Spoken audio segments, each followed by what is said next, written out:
So we are on Facebook, but I cannot have this thing.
हम live हैं क्या already? Okay, नमस्कार दोस्तों, आप सब आशा है अच्छे हैं, सर्दियों का आनंद उठा रहे हैं।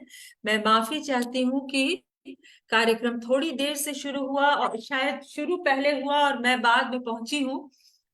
ऐसा इसलिए कि मैं बहुत देर से ट्राई कर रही थी पहुंचने के लिए ही, और कई बार हमें देर हो जाती है। तो एक बार फिर आपसे क्षमा सहित एक खूबसूरत शाम की हम शुरुआत करते हैं। हालांकि माहौल जो है बड़ा टेंस है, गमगीन है कई अर्थों में, लेकिन रचना जी से राजनीतिक सवाल नहीं करूंगी, तो मैंने सही कहा। आज हमारे साथ गुफ्तगू कर रही हैं बहुत ही पारंगत चर्चित नृत्यांगना और हंस की कहें कि प्रधान संपादक या एक प्रकार से जो उसकी डायरेक्टर है इन दिनों, रचना यादव जी। किसी परिचय की नमस्कार। मोहताज नहीं है। बहुत स्वागत आपका रचना जी, हमसे बात करने के लिए, हमारे लिए समय निकालने के लिए आभार।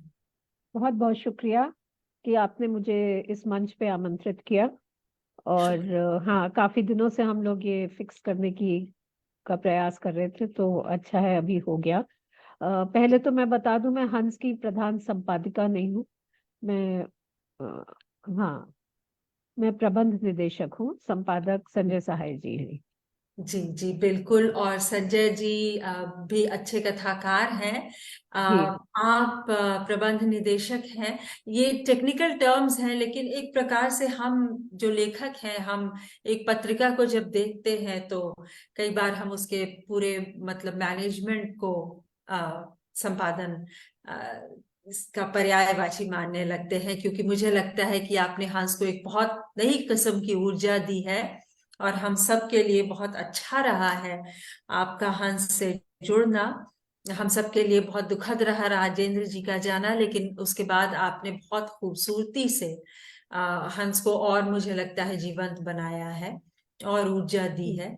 तो आप अनेकों स्तरों पर कला से जुड़ी हैं। हम बारी बारी से सबकी बातें करेंगे, लेकिन ये बताइए कि ये तो हमारी बात हुई। हम देखते हैं कि हंस के इतने आयोजन होते हैं, चर्चाएं परिचर्चाएं, और उसकी बिक्री से लेकर उसकी क्वालिटी तक की मतलब खास एक निगरानी देखने को मिलती है। आपके लिए उस पत्रिका से जुड़ना कैसा रहा है? कई कई मायनों में बहुत पॉजिटिव रहा है मेरे लिए। क्योंकि अगर मैं बिल्कुल ईमानदारी से कहूँ तो मेरा जुड़ने का कोई विचार नहीं था। जब पिताजी थे तो राजेंद्र जी थे तो वो चाहते थे, पर मैं उनको बोलती थी कि ना तो मुझे इसके बारे में कुछ पता है, ना ये मेरी लाइन है और ना मेरे पास समय है, तो मैं तो नहीं जुड़ पाऊंगी। पर वो मेरा नाम देते रहते थे उसमें पत्रिका में, जो मुझे बहुत बाद में पता चला। सॉरी, मुझे थोड़ा जुकाम हो रहा है तो मैं बीच बीच में जी जी, थोड़ा। बिल्कुल बिल्कुल बिल्कुल। तो जब तक वो थे मैं उनसे यही बोलती रहती थी कि आप मेरा नाम क्यों देते हैं, तो बहुत गलत बात है, क्योंकि मैं कभी आती नहीं हूँ ऑफिस, मुझे कुछ मालूम नहीं है। तो कोई कल को मुझसे कोई पूछ ले तो इतना खराब लगता है कि, पर वो बोलते थे नहीं तुम देख लेना। सो बट ही उन्होंने कभी मेरे ऊपर किसी प्रकार का दबाव नहीं डाला कि तुम्हें करना ही होगा और यही तुम ही करोगी। पर बस जब वो गए तो अपने आप ही मैं कुछ क्या हुआ, क्या मेरे दिमाग में आया, मुझे कुछ नहीं मालूम, पर अपने आप ही हम ऑफिस आने लगे और हंस धीरे धीरे हंस से जुड़ गई मैं पूरी तरह।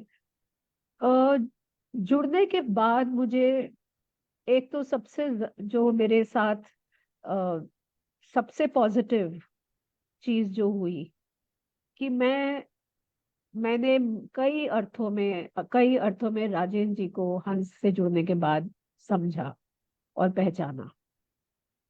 क्योंकि उसके पहले कई बार होता है कि हम वो घर में थे, पापा थे, तो थोड़ा फॉर ग्रांटेड ले लेते हैं। मैं उनकी साहित्यिक गतिविधियों से इतनी करीब से जुड़ी नहीं थी।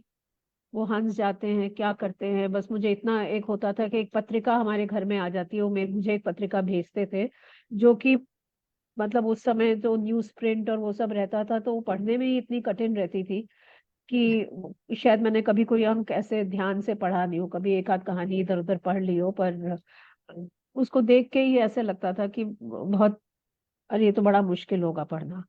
तो वो हंस क्या है ये मालूम है, पत्रिका है, पर कितनी बड़ी है उसकी किस तरह की प्रतिष्ठा है लोगों के बीच में, ये सब मुझे हंस से जुड़ने के बाद अ, पता चला। और तो ये एक मेरे लिए, और मैं बहुत शुक्रगुजार हूँ हंस की कि असर कि मुझे पता तो चला, नहीं तो मेरा पूरा जीवन निकल जाता और शायद मैं राजेंद्र जी को या हंस को पूरी तरह पहचान ही नहीं पाती। तो सबसे बड़ी मेरे साथ यही यही रहा हंस से जुड़ना, कि मैं उनको और जिस तरह का वो काम करके गए, मुझे सचमुच अंदाज नहीं था। मैं बिल्कुल वो मॉडेस्टी के उससे नहीं बोल रही हूँ, मुझे बिल्कुल अंदाज नहीं था कि वो किस स्तर का और कितनी दूर तक उन्होंने हंस का नाम प्रतिष्ठा पहुंचाई थी, और कहाँ तक वो हंस को लेकर आ गए थे अकेले। क्योंकि अभी तो हम लोग, मैं हूँ, संजय जी हैं, मतलब हमारे सब लोग हैं, और हम सबका अपना अपना, मेरा जैसे मैनेजमेंट का या मार्केटिंग का है, संजय जी पूरी तरह संपादन देखते हैं। अ, हम सब मिलके भी हमें लगता है वो गॉड कैसे इतना कठिन है चलाना, वो सब कुछ अकेले ही करते थे। वो संपादक भी वही थे। आप शायद फ्रीज हो गई हैं, कनेक्शन कट गया है क्या?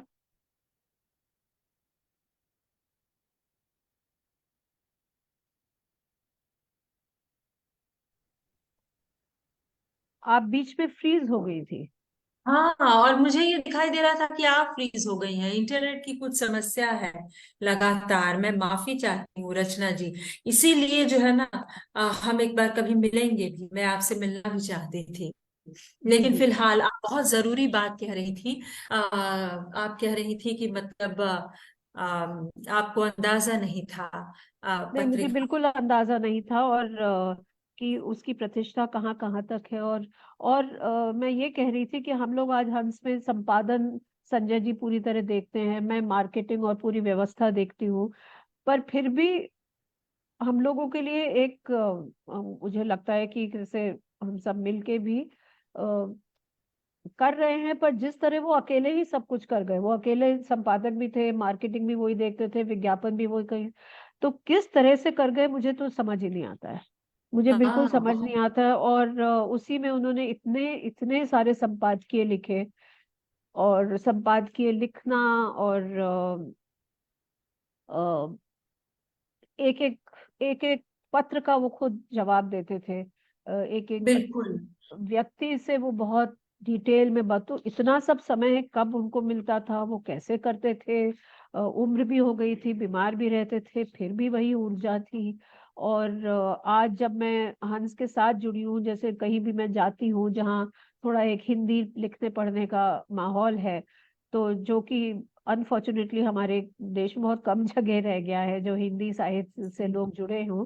पर जहाँ भी, इनफैक्ट जो नहीं भी जुड़े हैं, पर हंस का नाम सुनते ही एक थोड़ा सा, अच्छा आप हंस से हैं, तो एकदम से एक उनका मेरी तरफ रवैया बदल जाता है। तो और ये शायद इसीलिए मुमकिन हुआ कि राजन जी उसको इस स्तर पे ले आए थे, और ये मुझे समझ आई बात हंस से जुड़ने के बाद। दूसरा ये रहा कि थोड़ा हिंदी साहित्य को मैं थोड़ा और करीब से देख पाई। तब तक तो मेरा हिंदी साहित्य से जो नाता था वो वही था कि मेरे घर में मेरे माता पिता लिखते थे, तो उनकी बातें, उनके मित्र जो आते थे उनके, क्योंकि मित्र बहुत आते थे, गोष्ठियां बहुत होती थी, तो वो सब सुनते सुनते बड़ी हुई। बट फिर से जो ईमानदारी से कहूंगी कि मैंने बहुत साहित्य पढ़ा हिंदी का, नहीं, बिल्कुल भी नहीं। मम्मी की चीजें पढ़ी थी स्कूल कॉलेज में, पर राजेंद्र जी की चीजें तो मैंने बहुत बाद में आके पढ़ी, बल्कि उनके जाने के बाद पढ़ी। और तो इतना मेरा साहित्य, मैं अभी भी अपने आप को हिंदी साहित्य क्षेत्र की नहीं मानती हूँ। मैं जी सिर्फ जी। एक क्योंकि एक शुरू से मैं उस माहौल में बड़ी हुई हूँ, तो साहित्य से मुझे इतना कोई ऐसे परहेज नहीं है। और इसलिए मैं शायद जल्दी समझ भी पाती हूँ चीजें, क्योंकि एक शुरू से बचपन से वो दिमाग में एक अ, माहौल था, वो शुरू से कहीं पर तो कुछ प्रोग्रामिंग कर ही रहा होगा दिमाग में। पर बेसिकली जो मेरी एडवर्टाइजिंग की और जो मेरी मार्केटिंग का अनुभव है पुराने उस मेरे एक्सपीरियंसेस से, उन्हीं को मैं अप्लाई करती हूँ हंस को चलाने में और हंस का की व्यवस्था में। जी जी, और बहुत मुझे लगता है कि कारगर आपके पास फॉर्मूले हैं, या अगर हम फॉर्मूला शब्द से बचना चाहें तो तरीके हैं और दृष्टि है। बहुत दूरदर्शिता शायद विरासत में मिली है आपको। अब आपने राजेंद्र जी की बातें की, आपने कहा उनके संपादकीय के बारे में, तो बचपन से मुझे लगता है हाई स्कूल से हम लोग पढ़ते थे मेरी तेरी उसकी बात। और इस तरह से जब पहली बार मैंने, मतलब हम लोग के लिए एक हिस्टोरिक मोमेंट था कि हमने एक अपनी चीज भेजी है हंस में, वो पहली चीज कविता थी। और उसके बाद वो लौट के आई और उनका इतना प्यारा पत्र भी उनकी हैंडराइटिंग में। तो ये बात बहुत बड़ी है जो आपने कही। इस तरह से उन्होंने कितने लोगों को एकदम से ऐसे जोड़ा हंस से, कि उन्हें ये जी लगने लगा कि मतलब ये कितना ईमानदार और कितना दिलदार संपादक है एक प्रकार जी से। जी जी कि कविताओं की गुंजाइश कम है, छोटी कहानियां लिखी हो तो भेजो, और हम कभी भी पहुंच सकते थे हंस के दफ्तर। मुझे लगता है वो अब भी है, और बिल्कुल कितनी है। अच्छी बात है। जी शुक्रिया, इसके लिए मैं तमाम लोगों की शुक्रगुजार हूँ, संजय जी, वीना जी, और तमाम लोग जो हंस से जुड़े हुए हैं, आपकी विशेष रूप से। जी जी रचना जी, जी जी। राजेंद्र जी की बहुत सी कहानियां हैं, मतलब बहुत प्रिय कुछ कहानियां हैं, कितनी ही। पहले हम राजेंद्र जी की ही जरा सी बात कर लें। हालांकि मनु जी एक प्रकार से हिंदी की मेरी one of the favourite writers हैं, तो लेकिन हम उनको, उन पर बाद में थोड़ा बात करते हैं। आप कहेंगे कि उन्हीं पर बात करें, हम आपकी बात भी करेंगे, लेकिन पहले तो हालांकि आपने इसका जवाब दे दिया, लेकिन फिर भी जैसे उनकी एक कहानी है जहाँ लक्ष्मी कैद है, मुझे लगता है कि आइकॉनिक स्टोरी है बहुत।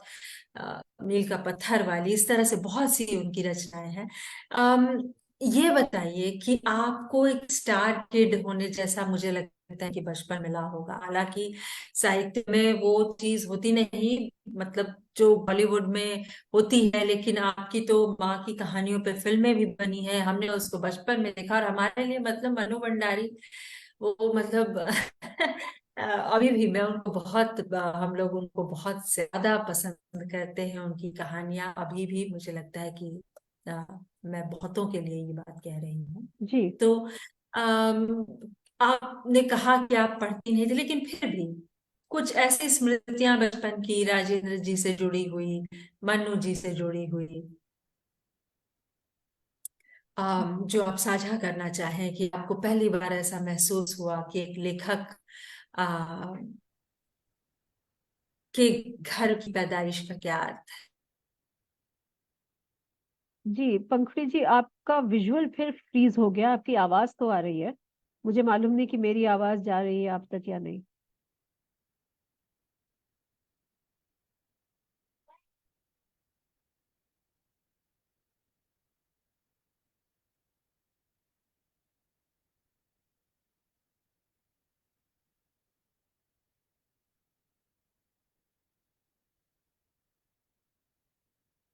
पंखुड़ी जी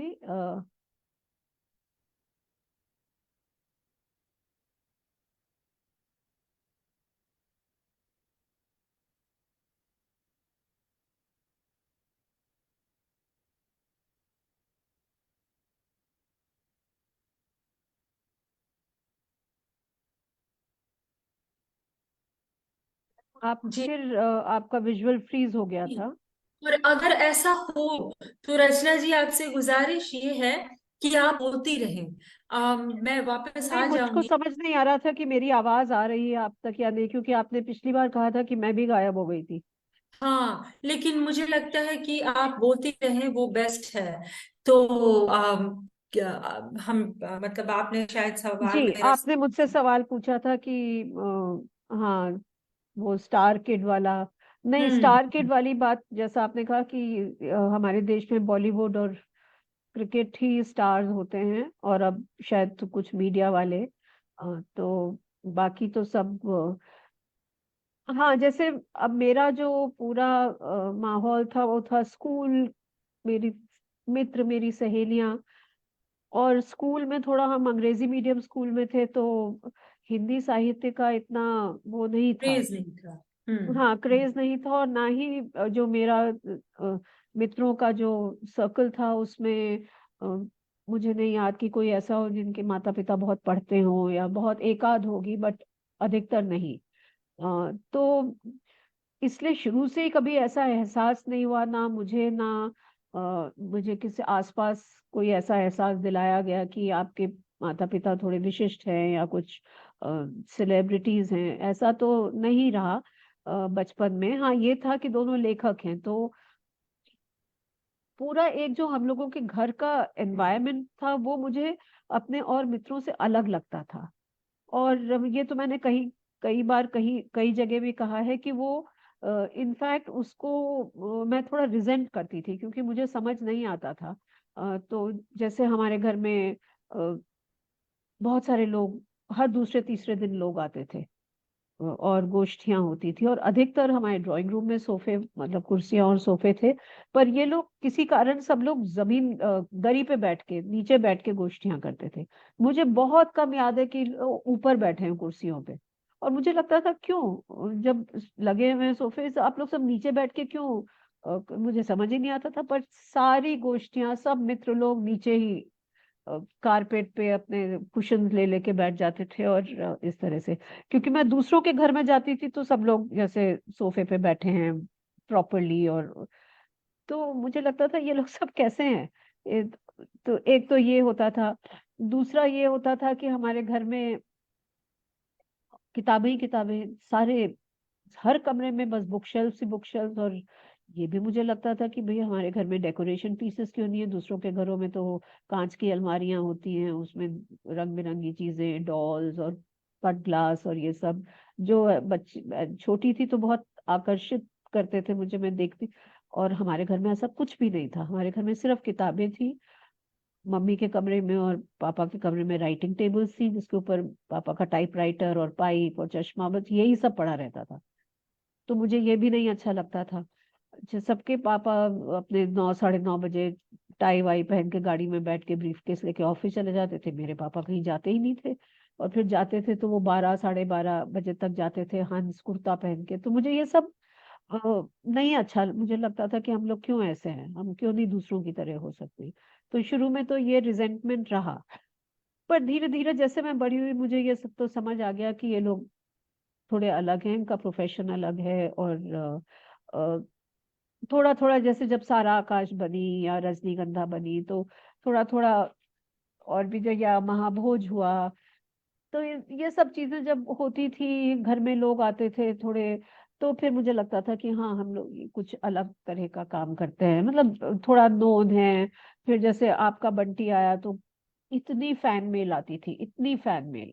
उस समय तो हम्म। डाक से ही लोग भेजा करते थे, तो रोज मतलब ऐसे गट्ठी गट्ठी पत्र आते थे मम्मी के पास। जी जी जी।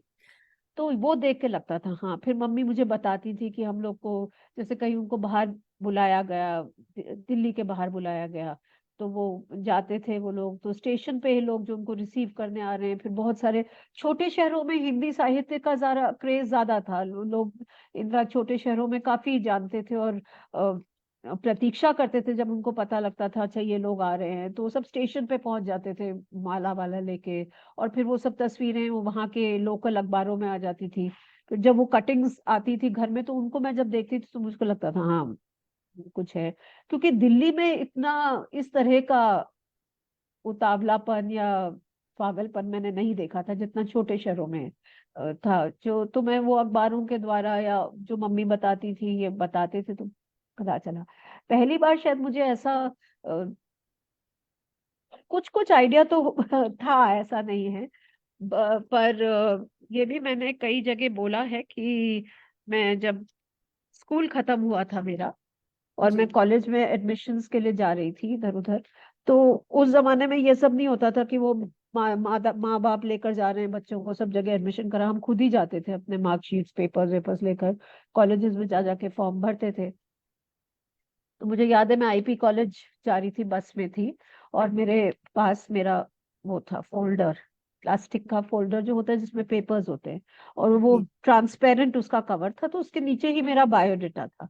और मैं बस में बैठी थी और कुछ एक ग्रुप लड़कियों का चढ़ा, यूनिवर्सिटी कहीं से चढ़ा वो, और उसमें से एक लड़की मेरे साथ में बैठ गई, मेरी ही सीट, मेरी वो दो की सीट थी, मैं खिड़की की साइड पे, वो इधर बैठ गई, और बाकी दो आसपास की सीट्स पे बैठ बैठ गई थी, दो या तीन थी।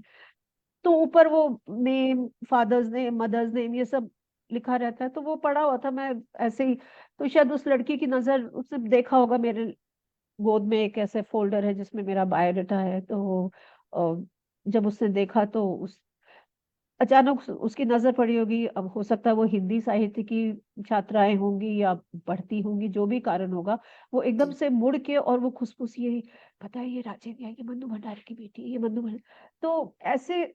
और फिर वो जी आपस में, तो उससे लगा कि अच्छा हाँ। और उसके पहले भी स्कूल में हमारी जो हिंदी की टीचर थी, उनको जब पता चला, क्योंकि स्कूल में मम्मी की चीजें थी, कोर्स में कहानी थी, तो जब और उनको जब पता चला कि उससे भी क्लास 8th में शायद मम्मी की कहानी थी, कमरा कमरे कमरा, और वो जब पता चला कि वो मेरी मम्मी की कहानी है, तो वो टीचर बहुत वो हुई कि अरे तुम उनको स्कूल बुलाओ, अरे ये वो, तो उनको एकदम से मैं उनकी आंखों में एक हाँ बहुत ही बढ़िया और अच्छी स्टूडेंट एकदम से मैं कन्वर्ट हो गई कि अच्छा अच्छा, उनकी पूरा रवैया मेरी तरफ बदल गया। तो वो कि नहीं नहीं तुम बुलाओ, और तो इस तरह से वो कुछ कुछ होता रहता था बीच में, जिससे मुझे ये एहसास तो होता था कि कुछ अलग है। महाभोज जब हुआ, जिस तरह से लोग एक के बाद एक शोज देखने आ रहे थे, और जिस तरह के लोग आ रहे थे, और फिर मम्मी के पास फोन आते थे, तो उस सबसे डेफिनेटली मुझे ये तो पता लगने लगा था कि ये लोग काफी विशिष्ट है, और अ, अपने अपने हिंदी साहित्य के क्षेत्र में बहुत वेल नोन है। तो ये सब आइडिया जैसे जैसे मैं बड़ी हुई धीरे धीरे हुआ, और जी हंस में आके तो वो एकदम अलग ही स्तर पे पहुंच गया। बिल्कुल बिल्कुल। हम्म। और उनके काम के घंटे जाहिर सी बात है कि बहुत लंबे होते होंगे, मतलब मन्नू जी, इतना लिखा इन लोगों ने। अ, तो पापा का या पिताजी का ये था कि वो बहुत, उनका बड़ा सेट सा रूटीन था, वो काफी डिसिप्लिन थे लिखने पढ़ने के मामले में। उनका था कि वो सो जाते थे 10 साढ़े 10 तक, पर वो सवेरे 5 बजे उठ के लिखते थे, 4 या 5 बजे उठ जाते थे। जी जी। उठ के वो पढ़ते थे, लिखते थे, और ये उनकी आदत अंत तक रही, जो ये 4-5 बजे लिख के फिर वो सवेरे 7 साढ़े 7 बजे शायद चाय वाय पी के थोड़ा नाश्ता करके 8-9 बजे फिर सो जाते थे। 1-2 घंटा सोते थे, फिर वो 11 बजे उठ के नहा वहा के फिर वो 12 बजे हंस के लिए निकलते थे। ये उनका रूटीन रहता था।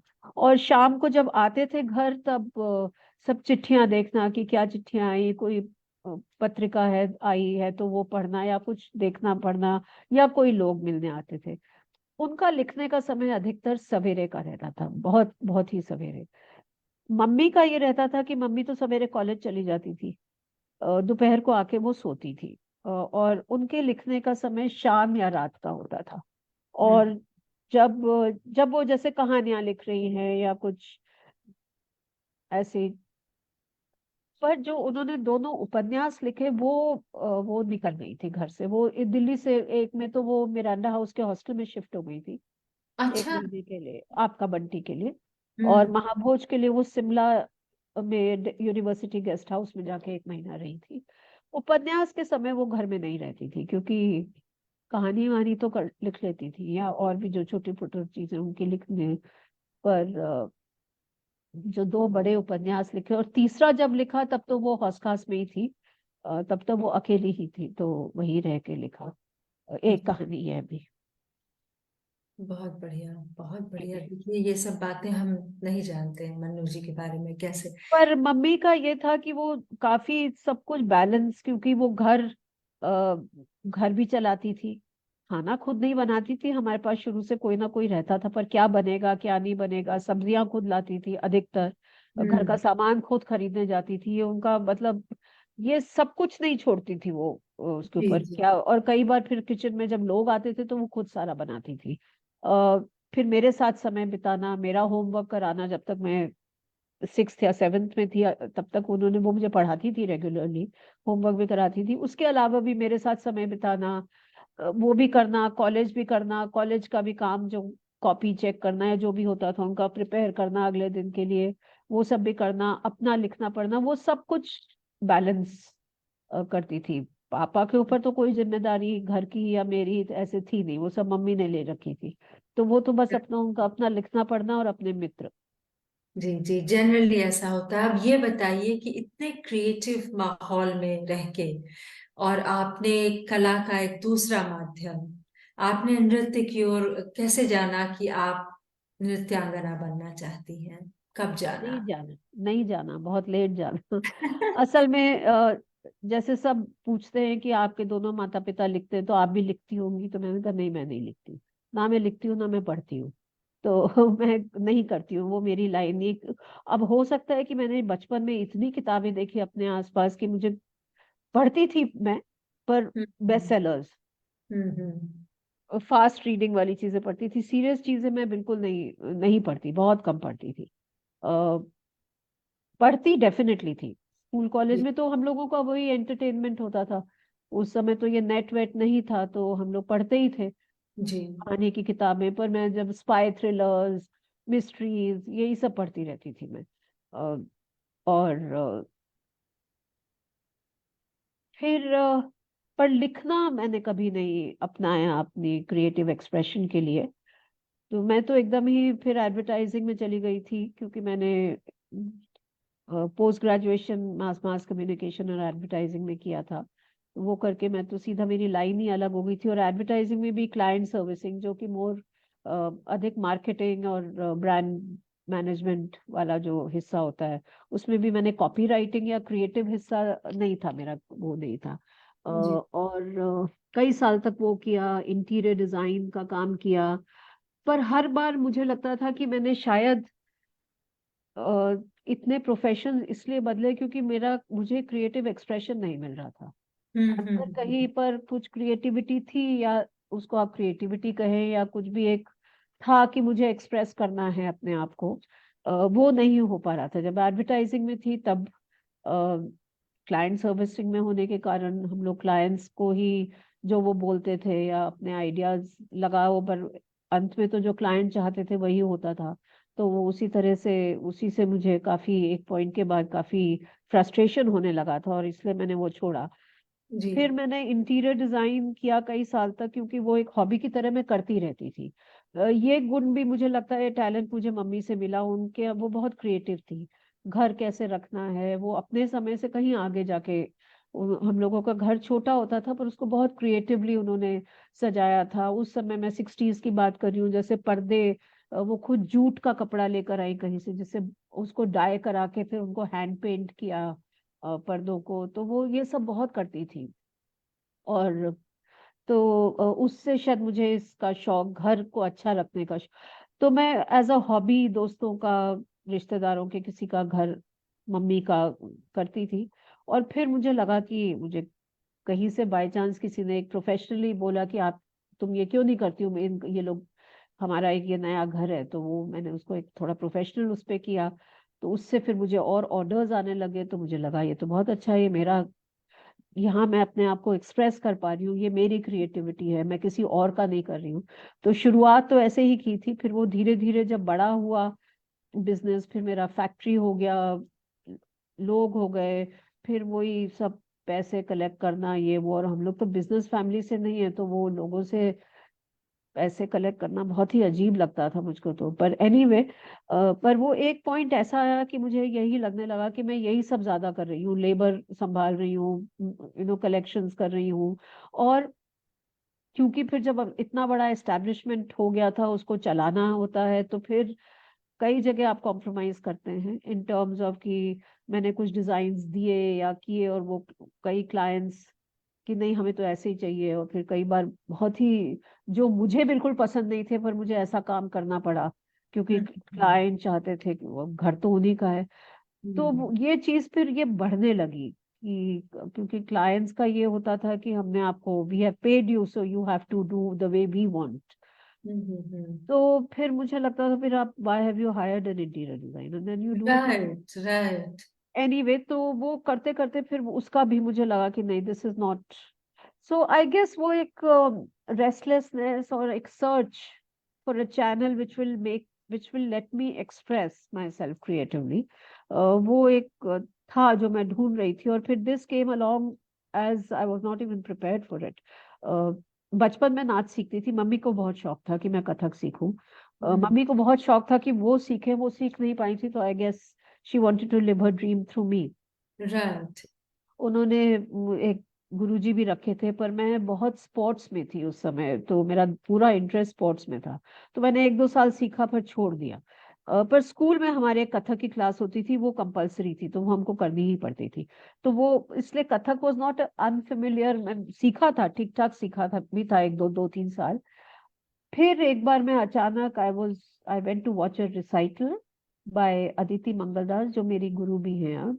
और दैट जस्ट उसको देख के मुझे लगा, रही कि ये मैंने क्या किया, मैंने ये छोड़ दिया, ये तो मुझे करना है।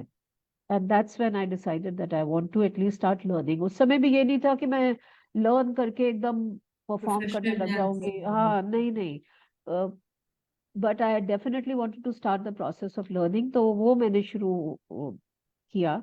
और धीरे धीरे फिर एक पॉइंट पे आया जहां मुझे लगा कि अगर मुझे, मैं उसमें और घुसती चली गई, तो लगा कि अब अगर मुझे इसको सचमुच और आगे ले जाना है, तो मुझे अपना बिजनेस वगैरह, इंटीरियर्स वगैरह बंद करना होगा। मैंने धीरे धीरे उसको बंद किया। वो एक डिसीजन मेकिंग पॉइंट था कि इधर पर आई बंद किया उस। तो था, थोड़े समय तक मेरा कोई सोर्स ऑफ इनकम नहीं था, क्योंकि जो भी, पर I was prepared for it, and मैंने करना है तो करना है। और बिल्कुल किया, फिर धीरे धीरे थोड़ा स्ट्रगल थी, मेहनत थी, पर किया। एंड देन अब देखिए कितना सुंदर आपका पूरा अपना डांस स्कूल है और आप एक चर्चित नृत्यांगना है। अब ये बताइए, हाउ ओल्ड वर यू? आपकी क्या उम्र थी जब आप ये परफॉर्मेंस देखने गई और आपने तय किया कि, मुझे लगता है कि आप प्रोफेशनल दुनिया में थी तो। हाँ, आई वाज हाँ about 35। Right. Amazing. It's an inspiration for a lot of people who, realize late that this is what they जी। want to do. But in any ways, you are an inspiration. आज आपके लिए ये जो dance form है कथक, इसका क्या मतलब है, मतलब क्या माने हैं? How big is it for you?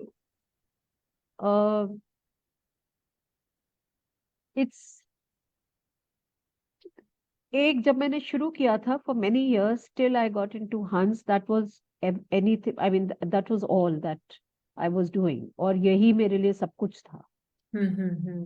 हंस से जुड़ने के बाद थोड़ी सी मेरी अटेंशन डाइवर्ट हुई है, डाइवर्ट हो डाइवर्ट तो नहीं हुई है, शेयर हुई है, शेयर हो गई जी। शेयर हुई है। तो उसका मुझे थोड़ा सा रिग्रेट भी है, क्योंकि मुझे लगता है कि शायद मैं दोनों को मैं जस्टिस नहीं कर पा रही हूँ, या दोनों को मैनेज करने में मुझे कुछ ज्यादा ही मुझे स्ट्रगल करना पड़ता है। पर करना तो मुझे दोनों है ना, मैं अब हंस छोड़ने को तैयार हूँ, ना ही मैं अपना नृत्य छोड़ने को तैयार हूँ। तो जी जी। जब ये ऐसा है तो फिर मुझे उसी हिसाब से मुझे सारे टाइम एक बैलेंसिंग एक्ट करते रहना होता है, इधर से उधर, उधर से इधर। पर ठीक है, दैट इज माय लाइफ, वो मैंने एक्सेप्ट कर लिया है कि ऐसा ही है तो ऐसा ही चलेगा। बट आज मेरे लिए नृत्य जो है that is my way of expressing my self. मैं आज ही किसी को कहीं पर एक पॉडकास्ट में बात कर रही थी और मैं बोल रही थी कि मेरा, क्योंकि मेरी ट्रेनिंग एक जैसे ट्रेडिशनल टिपिकल कथक डांसर की होती है कि बचपन से सीखना शुरू कर देते हैं, वैसे नहीं हुई है। और जहाँ पर वो शुरू से आपको कथक, फिर वो अ, अ, राधा कृष्ण माइथोलॉजिकल स्टोरीज जैसे टिपिकली सब कुछ सिखाया जाता है, मेरे साथ वो कुछ नहीं हुआ। मैं वैसी भी उस तरह के परिवार से आई नहीं हूँ जहाँ धर्म और धार्मिक कहानियों का बहुत चलन रहा हो। तो वो सब मैं ना ही माइथोलॉजिकल स्टोरीज पे बड़ी हुई हूँ, ना जो थोड़ा बहुत सुना या अमर चित्र कथा में पढ़ा वही है। पर जैसे कथा पाठ हो रहा है या घरों में होता है, कहानियां बांची जाती हैं और लोग सुनते हैं, अ, वो सब मैंने कभी नहीं देखा या सुना। तो वो वाला जो मेरा नॉलेज एरिया है वो थोड़ा सा अभी खाली है, खाली रहा। अ, मेरी गुरु भी जो हैं अदिति जी, उनका भी पूरा अप्रोच नृत्य को लेकर थोड़ा कंटेम्प्रेरी है। जब मैं कहूँ कंटेम्प्रेरी, ये नहीं कि वो कंटेम्प्रेरी डांसर है, वो बिल्कुल कंप्लीटली ट्रेडिशनल कथक डांसर है। पर उनकी सोच थोड़ी सी कंटेम्प्रेरी है, और रिलीजियस माइंडेड वो भी बहुत नहीं है, जबकि उन्होंने काम हर तरह का किया है कथक में अपना। पर तो मेरी ट्रेनिंग भी उनके साथ हुई जहां मैंने बहुत ज्यादा माइथोलॉजिकल स्टोरीज पर डांस नहीं सीखा। अ, तो इसलिए जब मैं अपनी कोरियोग्राफीज करती हूँ या जब मैं सोचती हूँ, they are not really based on traditional mythological stories, but more they are based on my own experiences or my own feelings about things. तो मैं क्या सोचती हूँ, मुझे क्या लगता है, मेरे जीवन में क्या हो रहा है, मेरे आसपास क्या है, उन्हीं से मैं कॉन्सेप्ट्स उठाती हूँ जी और उनको कोरियोग्राफ करती हूँ। तो वो एक बिल्कुल ही मेरा अपना इंडिविजुअल एक्सप्रेशन रहता है। और मेरे लिए डांस वही है कि मैं अपने आप को इंडिविजुअली अपने अपने एक्सपीरियंसेस को अ, इस फॉर्म के द्वारा किस तरह अभिव्यक्त कर सकती हूँ।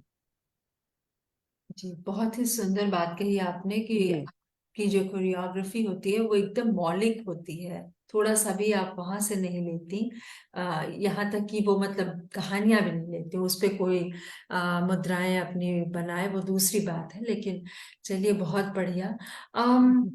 इसका मतलब समकालीन। ये नहीं कि मैं आगे भी यही रहेगा, हो सकता है कि मेरा किसी कहानी से मुझे हम हाँ, इंस्पिरेशन मिले और मैं एक माइथोलॉजिकल स्टोरी पे भी या कुछ उस पे भी कर दूं। पर बल्कि आप हाँ उसको अभी अडेप्ट करते हुए भी कर सकती हैं, आप जी क्वेश्चन भी कर सकती हैं, आप जी उसको जितना जैसे चाहें इंटरप्रेट कर सकती हैं। मुझे लगता जी है कि ये भी एक बहुत ही क्रिएटिव माध्यम है। और जी मुझे लगता है कि आपकी जो तस्वीरें जैसे मैंने देखी और जो आपके थोड़े बहुत मैंने परफॉर्मेंसेस देखे, एक बहुत खास किस्म की ऊर्जा आपके पास होती है। मैं फिर वही बात कहूंगी। जी। तो मैं कहूंगी कि भाषा के विद्वानों और कारीगरों के साथ रहते हुए आपने जो है एक दूसरी भाषा अख्तियार की, अपना अपने आप को एक्सप्रेस करने के लिए, अपनी बातें कहने के लिए। और आपने एक बहुत अच्छी बात कही कि हिंदी का क्रेज, मतलब ये एक बहुत बड़ी समस्या अभी हम सब फेस कर रहे हैं। मुझे लगता है हिंदी के लेखक, हिंदी प्रकाशन की दुनिया, एक प्रकार से ऐसा नहीं है कि हिंदी पढ़ने और उससे प्रेम करने वाले लोग नहीं है, ऐसे भी लोग हैं जो केवल हिंदी का ही इस्तेमाल करते हैं। और वो भी दूसरी भाषाएं सीखें तो मुझे लगता है कि आवाजाही बढ़ेगी और फ्लेक्सिबिलिटी बढ़ेगी, तो जी लोग ज्यादा बाइलिंगुअल होंगे। लेकिन ये जो बात आपने कही, ये आपके लिए एक चुनौती फिलहाल होगी। भाषा, हिंदी भाषा की एक पत्रिका के लिए जगह बनाना। हालांकि सच्चाई ये है रचना जी कि अंग्रेजी भाषा की तो ऐसी कोई पत्रिका ही नहीं है नहीं है, हमारे देश में, बिल्कुल नहीं। और बिल्कुल नहीं है। और वो मैं सोचती हूँ कि कभी कभी कि क्यों नहीं है, और हाँ। जो थी वो बंद हो गई, बल्कि हिंदी से पहले बंद हो गई। जैसे हम्म हमारे समय में यंगस्टर्स के लिए जेएस आती थी, एक जूनियर स्टेट्समैन, जो कि हम्म। एकदम क्रेज था हम लोगों के बीच में। वो बंद हो गई। रीडर्स डाइजेस्ट आती थी, वो भी शायद अब मुझे मालूम नहीं कि आती है नहीं, मैंने देखी तो नहीं है। मतलब पर इतनी लोकप्रिय तो नहीं है इस तरह से कि स्टैंड पे मिल जाए। और भी कुछ एक पत्रिकाएं हैं अकादमी स्टैंड पे तो के आजकल स्वरूप में। पत्रिकाएं नहीं मिलती, हाँ। कादम्बनी बंद हो गई। जी हम्म। जी जी।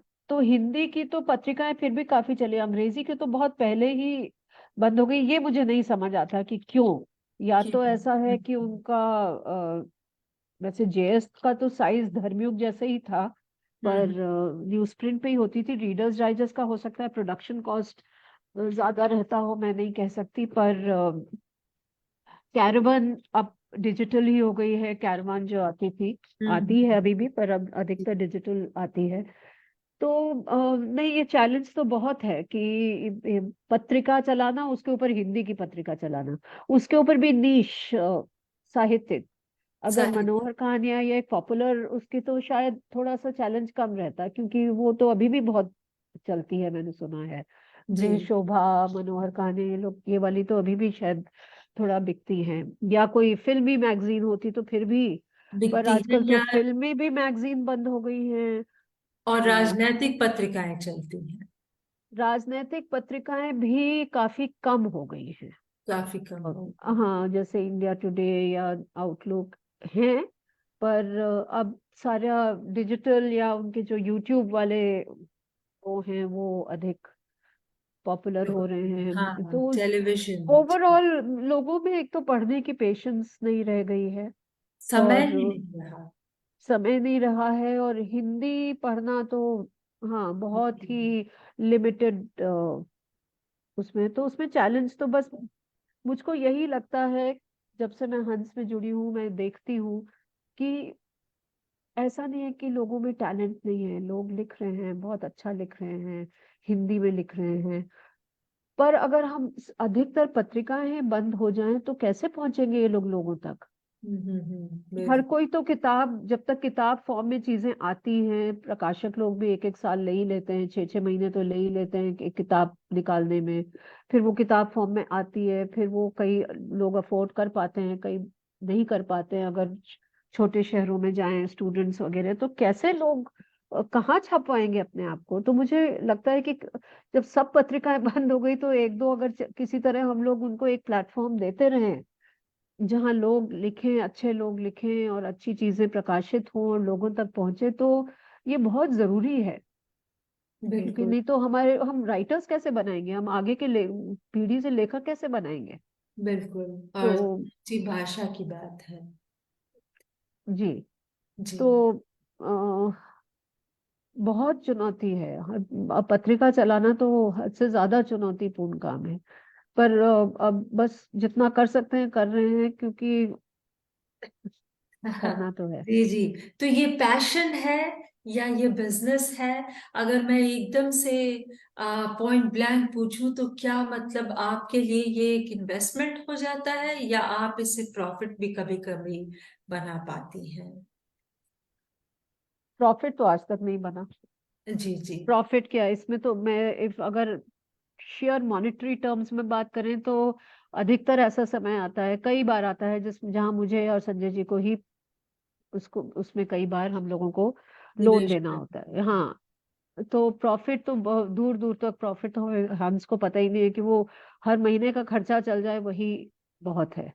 तो प्रॉफिट तो बिल्कुल भी नहीं बना। पर यही प्रश्न है कि फिर मैं क्यों करती हूँ इतना दूर, में 35 किलोमीटर ड्राइव करके दिल्ली के ट्रैफिक से जाना। हफ्ते में 3 बार तो जाती ही हूँ, और जब कार्यक्रम वगैरह होते हैं, जैसे जब हम लोगों का फेस्टिवल वगैरह होता है, तो उसके पहले तो जब उसका पूरा आयोजन की प्लानिंग चल रही होती है तो रोज ही जाती हूँ। पर एक बस ये है कि ठान लिया है कि करना है और इसको चलाना है, और इसको चला के, और जब मैं देखती हूँ चलाते चलाते तो आइडियाज भी आते हैं, बहुत आइडियाज आते हैं, तो फिर मन करता है उनको इम्प्लीमेंट भी किया जाए। फिर किसी तरह जोड़ तोड़ करके उसको कर भी लेते हैं इम्प्लीमेंट। फिर उससे जब उन उससे रिएक्शंस अच्छे आते हैं, लोग कहते हैं कि, तो फिर एक एनकरेजमेंट, एक नई ऊर्जा मिलती है कि नहीं नहीं, हो सकता है, चलो ट्राई, जी। एक बार और कोशिश करते हैं और करते हैं, कुछ होगा।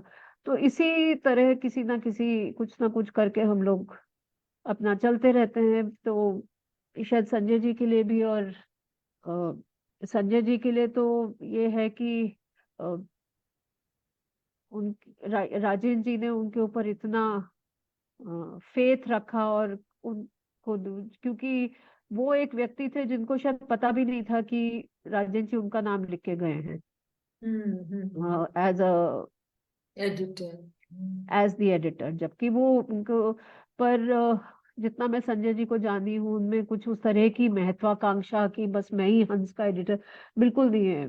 वो सिर्फ इसलिए करते हैं क्योंकि उनको लगता है कि अगर वो नहीं करेंगे तो वो राजेंद्र जी को लेट डाउन करेंगे। तो और वो पूरी शिद्दत के साथ, जबकि उनकी मेडिकली तबीयत में प्रॉब्लम्स रहती है, फिर भी वो जितना पूरा संपादन देखते हैं, और कहानियां बहुत शिद्दत से कहानियां पढ़ते हैं, लिखवाते हैं, ड्राफ्टिंग करवाते हैं, ये सब जितना कर सकते हैं करवाते हैं, करते हैं। और जितना मैं कर सकती हूँ करती हूँ। फॉर्चुनेटली हम लोगों के पास टीम बहुत अच्छी है, बहुत हाँ। पुरानी टीम है, बीना जी, हारिस जी, तो वो लोग एकदम ही कमिटेड हैं और एक्सपीरियंस्ड हैं। तो अ, उन लोगों से भी मैंने बहुत सीखा।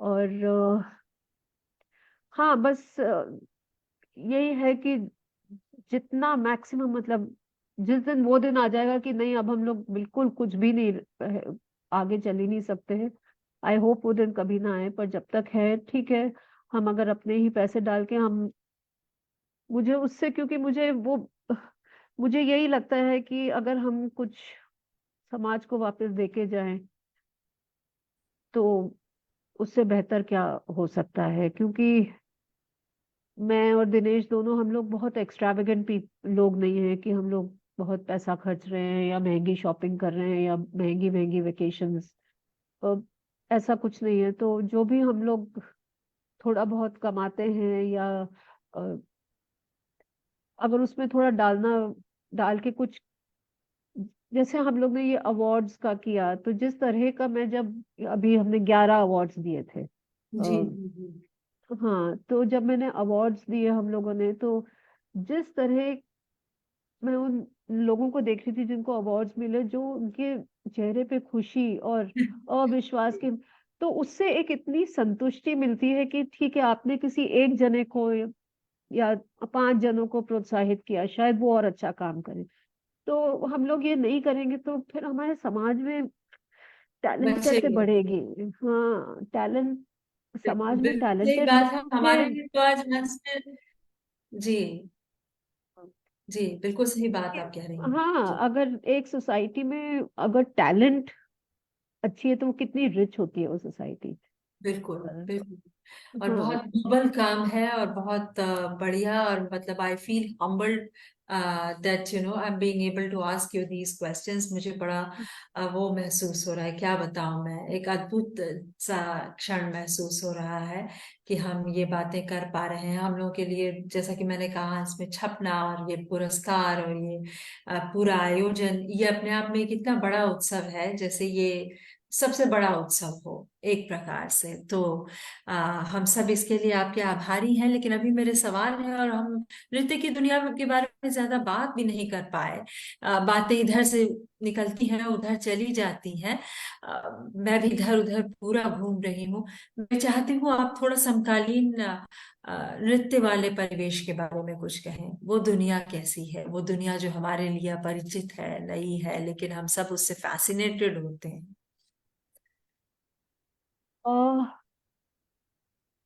जैसा मैंने लेखन में देखा है वैसे ही नृत्य की दुनिया में बहुत टैलेंट है। यंग बच्चे इतना अच्छा डांस कर रहे हैं, इतना अच्छा। और यही मैं देखती हूँ कि ये दुनिया, नृत्य की दुनिया हो या लेखन की दुनिया हो, खासकर नृत्य की, एक्चुअली लेखन से भी ज्यादा नृत्य की, आप उसमें इसीलिए होते हैं क्योंकि वो आप पैशनेट है उसके बारे में, क्योंकि उससे आप एक बहुत ही अच्छी खासी मोटी लाइवलीहुड नहीं कमा सकते हैं। आज आप जैसे कथक केंद्र से या जहाँ से भी अलग अलग इंस्टीट्यूट से लड़कियां निकलती हैं डांस सीख के, और काफी सारी निकलती हैं, पर अब वो कैसे कमाएं? या तो वो फ्रीलांस करें, जैसे अब मेरा कोरियोग्राफी हुई, मैंने कुछ डांसर्स को बुलाया अपनी कोरियोग्राफी में डांस करने के लिए, पर मैं भी कितना पे करूंगी? और खत्म हो गया, फिर वो किसी और प्रोजेक्ट में। पर इतनी सारी निकलती है, हर किसी को उतना काम नहीं मिल पाता है। तो ट्यूशंस करना, ट्यूशंस में भी आप जानती हैं कि कितना कितना लोग दे देंगे। और क्लासिकल को तो सोच के वैसे ही काफी कम फीस होती है।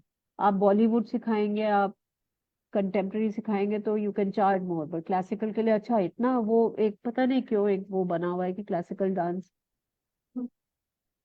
जो बहुत वेरी सैड, बट ये यही है कि क्लासिकल डांस के लिए लोग उतना पैसा खर्च करने को तैयार नहीं है। आप शामक दावर क्लासेस करेंगे तो आप जितना मर्जी, इफ ही से इसकी 2000 रुपीज अ क्लास तो आप देंगे, या x 1000 रुपीज। क्लासिकल में अगर आप 500 रुपया 600 रुपया क्लास भी करेंगे तो अच्छा, इतना इतना क्यों? सो एक वो है। सो कहने का मतलब है कि earning sources are very limited and low. तो मैं यही देखती हूँ यंग लड़कियां फिर भी कैसे मैनेज करती हैं, और कर रही हैं, आती हैं। मैं उनको, जैसे मेरे साथ जो काम करती हैं, रिहर्सल्स के लिए आती हैं, जहां भी मैं बुलाती हूँ आ जाती है और पूरी शिद्दत के साथ करती है। You can only survive and be in this as a profession if you are passionate about it, because it is not something which gives you monetary returns in abundance, unless then आप over a period of time आप इतने बड़े dancer बन जाए जो that you can demand your own fees, जो कि बहुत कम लोग, अगर 100 डांसर्स है तो 2 बन पाते हैं या 3 बन पाते हैं। उसके और लिए और भी गवर्नमेंट पेट्रनेज, मतलब मुझे सॉरी, लगता है government patronage for dancers. Government patronage तो गवर्नमेंट के काफी स्कीम्स हैं, जैसे ये यंग टैलेंट के लिए हैं, ऐसा नहीं है कि नहीं है। पर फिर भी कितने लोगों को गवर्नमेंट कितने फेस्टिवल्स करेगी? कितने लोगों को आजकल हर महीने इतने इतने डांसर्स निकलते हैं कि हर किसी को नहीं अपॉर्चुनिटी मिल पाती। और सिर्फ अपॉर्चुनिटी की बात नहीं है, उसमें कई चीजें होती हैं, जो ये डांसर्स बहुत सारी आती हैं, they lot of them come from smaller towns and they move to Delhi because Kathak Delhi में है, या किसी भरतनाट्यम का इंस्टीट्यूट जहाँ पर सीख रही है, या कोई भी सीख रही है, तो वो अपने घर छोड़ छोड़ के अपने इंस्टीट्यूट्स के पास आके रहती हैं और वहां रहती हैं। many of them have to leave their education to pursue this. तो एजुकेशन लेवल आजकल तो बहुत चेंज हो गया, आजकल काफी एजुकेटेड लोग हैं, पर मैं देखती हूँ करीब इवन 10-12 साल पुरानी, 15 साल पहले की बात, कि most of the dancers were not very highly educated. उससे फर्क पड़ता है। हाउ यू प्रेजेंट योरसेल्फ, आप अपने आपकी कोरियोग्राफीज को आप कैसे कंसेप्चुलाइज करके उसको कैसे प्रेजेंट करते हैं ऑर्गेनाइजर को, आप कैसे प्रपोजल डालते हैं, आप कैसे लोगों से बातचीत करते हैं, तो बहुत सारी चीजें मैटर करती हैं उसमें। वो लोग बहुत सुंदर डांसर्स हैं पर शायद they are not completely adequately what do you say adept in doing this, या तो उससे क्या होता है कि फिर अपॉर्चुनिटीज कम हो जाती है। तो इसीलिए मैं कहती हूँ कि ये जो भी हैं आजकल वो सिर्फ इसीलिए हैं क्योंकि वो पैशनेट हैं, which is a great thing.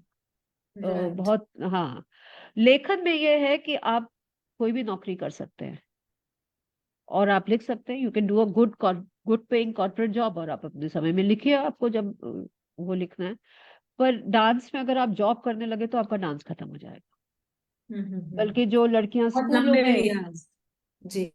हाँ, तो वो तो आज के समय में बहुत सारे डांसर्स हैं, टैलेंटेड डांसर्स हैं, और इतनी सारी अपॉर्चुनिटीज नहीं है। अब जैसे आईसीसीआर है, उसमें इतने सारे लोग एम्पैनलमेंट है पर हर किसी को चांस नहीं मिलता है क्योंकि इतने सारे लोग एम्पैनल्ड हैं, तो हर किसी को नहीं चांस मिल पाता है कि आप कि आईसीसीआर के थ्रू जाएं।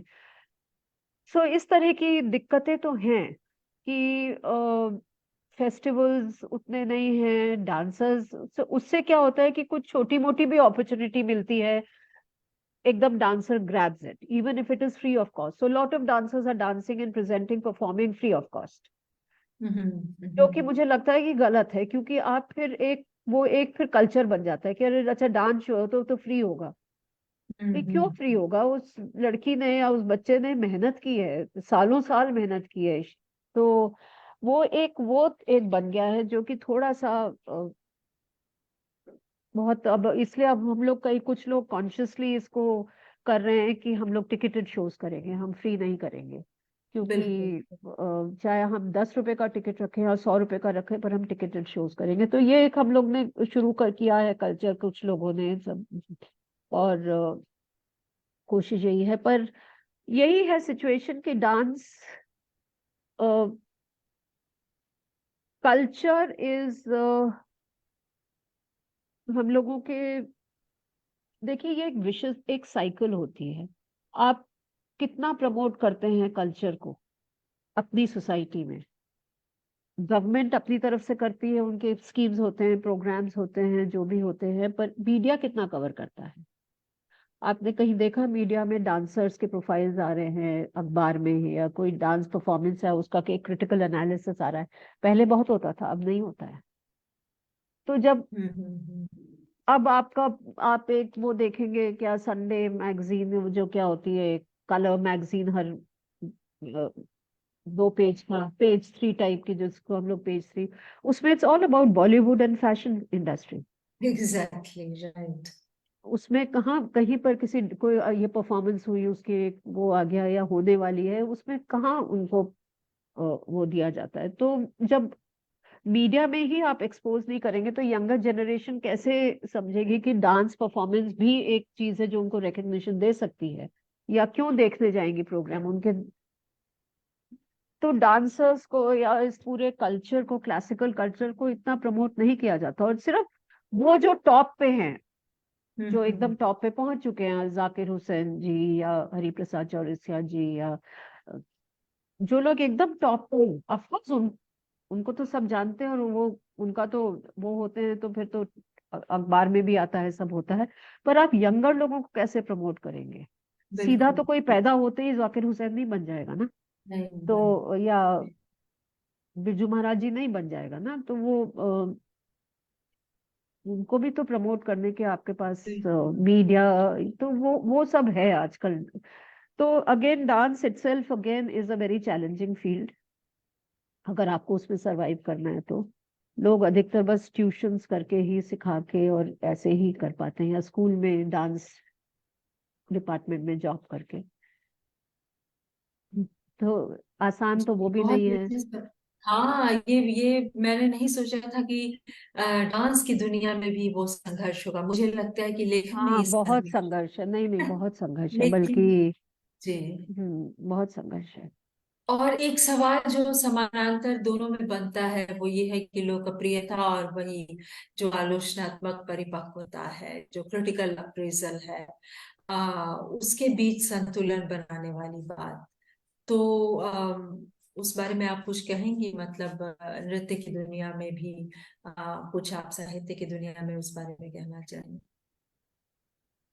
देखिए, नृत्य की दुनिया में तो जैसे अब जो नृत्य के क्रिटिक्स रह गए हैं, सही मायने में बहुत कम रह गए हैं, जो जी, एक्चुअली नृत्य को क्रिटिकली एक एनालिसिस करें। आजकल व्यू कर रिपोर्टिंग रहे ज्यादा हैं। होती है, और बिल्कुल। रिपोर्टिंग भी कैसे होती है? रिपोर्टिंग ये होती है कि आप अपने डांस का एक विवरण बना के भेज दीजिए, रिपोर्टर आए ना आए, वो शायद कभी आएंगे या नहीं आएंगे, पर आप भेज दीजिए अखबार में अगर आपको छापना है। अगर उनके पास कहीं जगह हो, उनको लगा कि इसमें कुछ है पॉपुलर मैटर, तो वो छाप देंगे। तो ये हो गया। तो क्रिटिकल अप्रेजल या एनालिसिस का तो समय ऑलमोस्ट खत्म ही हो गया है, और जो अखबार स्पेस देते हैं उसको वो हैं। ऐसा नहीं है कि एक दो अखबार, इंडियन एक्सप्रेस, स्टेट्समैन वगैरह कभी भी कुछ कुछ देते हैं, और उन्हीं में ये क्रिटिक्स लिखते हैं, पर बहुत लिमिटेड हो गया है। आपका क्या था प्रश्न? लोकप्रियता और हाँ, और ये जो मतलब आलोचनात्मक परिपक्वता है उसको। और साहित्य में ये हो गया है कि अगर आप, साहित्य में तो हैं आलोचक, ऐसी बात नहीं है, जी और जी। आजकल तो ओपनली फेसबुक पे भी आलोचनाएं होती हैं जो हमारे नृत्य के उसमें नहीं होती हैं। ये मैंने देखा है। वैसे मैं बहुत ज्यादा सोशल मीडिया पे एक्टिव नहीं हूँ, और मेरी मेरी एक स्टूडेंट है, वो वही करती रहती है, क्योंकि मैं बहुत ज्यादा नहीं हूँ। पर जितना मैं देखती हूँ कि जैसे साहित्य की दुनिया में, तो अगर कुछ किसी ने लिखा है, उसमें किसी ने कोई गलती से भी कुछ एक क्रिटिकल कमेंट कर दिया, तो एकदम लोग बुरा मान जाते हैं, पीछे पड़ जाते हैं, वो गुटबाजी हो जाती है। तो एक, वो जो एकदम एक ऑब्जेक्टिव क्रिटिकल एनालिसिस का जो एक समय था, वो मुझे लगता है कि थोड़ा सा लोगों को अब थोड़ा सतर्क नरवर होके, भी। हाँ, अ, तो उस वो थोड़ा डेफिनेटली कमजोर हुआ है, वो पक्ष, जी। दोनों ही पर फील्ड्स में। हाँ, वो कमजोर केवल इसलिए हुआ है, मतलब क्या वो बाजार के आगे भी कमजोर हुआ है? मतलब वो जो लोकप्रिय चीजें हैं, जैसे आपने सोशल मीडिया की बात की, मुझे ये लगता है कि पहले जब मैंने शुरुआत की थी लेखन की, उस वक्त ये सब नहीं था फेसबुक, और मैं शुक्रगुजार हूँ फेसबुक की। उसने एक बहुत बड़ा मंच दिया है। कई बार ऐसा होता है कि आप बिल्कुल बहुत कुछ कहना चाहते हैं, और आपको वेट करना होता है कि हम कहाँ कहें। उसने एक किस्म की चुनौती उसने संपादक के सामने, पत्रिकाओं के सामने रखी है। लेकिन मैं कहना ये चाह रही हूँ, फेसबुक की अपनी बहुत बड़ी सीमाएं हैं, वही लोकप्रियता वाली। और मैं पूछना ये चाह रही हूँ कि क्या फेसबुक की लाइकिंग और रेटिंग और उसकी जो टीआरपीज हैं और उसके जो काउंट्स हैं, उसने आलोचना को कहीं ना कहीं प्रभावित किया है? वैसे ही जैसे जो चीज बिकती है वो सबसे बढ़िया हो जाती है। तो आप सहमत बिल्कुल, हैं इस? बिल्कुल, बिल्कुल, बहुत ज्यादा। और इनफैक्ट आप देखिए कि फेसबुक एक तरफ तो, जैसा आपने कहा, कि एक ऐसा प्लेटफॉर्म दिया जहां अनेक लोगों, जिनको अपनी अभिव्यक्ति का कहीं पर प्लेटफॉर्म नहीं मिलता था, उनको एक, तो जिसमें कहीं पर कोई टैलेंट थी, मान लो कविता लिखने की या कुछ भी लिखने का, उसको तब तक पता ही नहीं था कि मैं भी लिख सकता हूँ या लिख सकती हूँ। पर फेसबुक हम्म। के द्वारा कुछ तो भी लिखा, कविताएं लिखनी शुरू की। बहुत लोग कविताएं लिख के फेसबुक पे डालते हैं, यूट्यूब में पढ़ते हैं, ये करते हैं। तो हो सकता है इनिशियल कविताएं उनकी नहीं इतनी अच्छी हो, पर धीरे धीरे करते करते वो भी, उनकी भी चीजें बेहतर हो जाती हैं। तो उस तरह से फेसबुक और उसने बहुत एक बड़ा काम किया है कि इतने सारे लोगों को ये एहसास दिलाया कि भाई आप भी लिख सकते हैं, और आप भी वो कर सकते हैं। पर दूसरी तरफ, जो आपने कहा कि आप, किसी ने कविता लिखी, उस पे 100 लाइक्स आ गए या 1000 लाइक्स आ गए, तो उसको तो लगा मैं तो कवि बन गया या कवि बन गई। और उस कारण से ये हुआ कि एक बहुत बड़ा mass of mediocre work has come up, जिसमें कोई सेंसरशिप नहीं है। तो लाइक्स पे कितने लोग लाइक लिखते हैं नहीं लिखते हैं, उस पे आप अपने टैलेंट को नापने लगे, उसके अकॉर्ड, उसके अनुसार। हाँ ये वो हाँ, और जो कि एक रियलिटी से बहुत दूर है। फिर क्या होता है कि जैसे वो ऐसे हुए हैं लोग, मैं नाम नहीं लूंगी इसलिए भी कि मुझे ऐसे एकदम से याद नहीं आ रहे हैं नाम, पर कई लोग जो लगातार फेसबुक पे या सोशल मीडिया पे लिखते आए हैं, उनको बड़े लाइक्स मिलते हैं, फॉलोअर्स हैं, ये है वो है, उन्होंने कुछ अपनी हंस में रचनाएं भेजी और वो जिस भी कारण वो नहीं चयनित हुई, वो रिजेक्ट हो गई, तो उनको तो वो तो नाराज हो गए कि भाई हम तो इतने, वी आर सो फेमस, हम, आप देखिए हमारे इतने लाइक्स हैं, हमारे इतने फॉलोअर्स हैं, आप क्या समझते हैं अपने आप को। अब हम क्या, हम ये नहीं कह रहे कि हंस ही सबसे बड़ा पैमाना है आपको डिसाइड करने का कि आप में टैलेंट है, मैं ये बिल्कुल नहीं कह रही, पर हंस के अपने पैमाने हैं, सही या गलत जो भी है, मैं उसको भी नहीं जज कर रही हूँ। आप माने, आपको, आपके ऊपर कोई जबरदस्ती नहीं है कि आप यही माने कि हंस में अगर आप छपो तभी आप अच्छे साहित्यकार हो, या नहीं तो नहीं हो।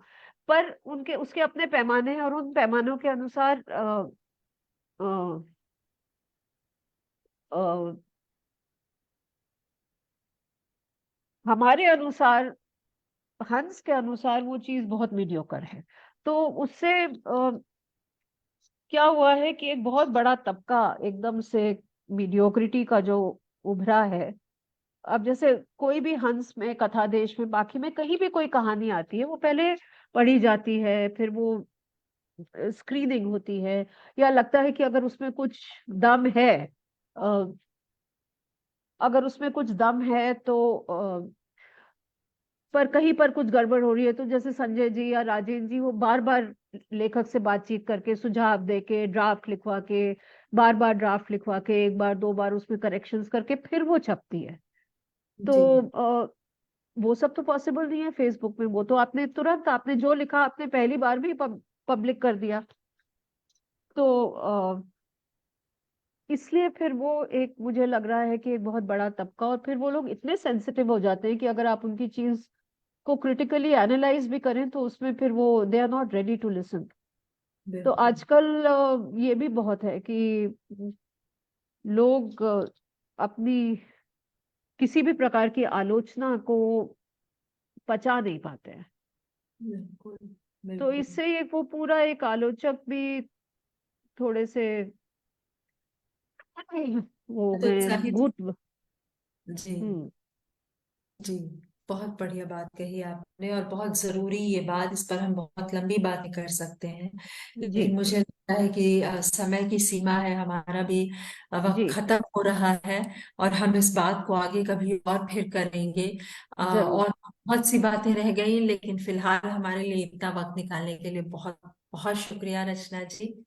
बहुत धन्यवाद। आपका बहुत बहुत शुक्रिया। नमस्कार। शुक्रिया, नमस्ते। Thank you. Thank you.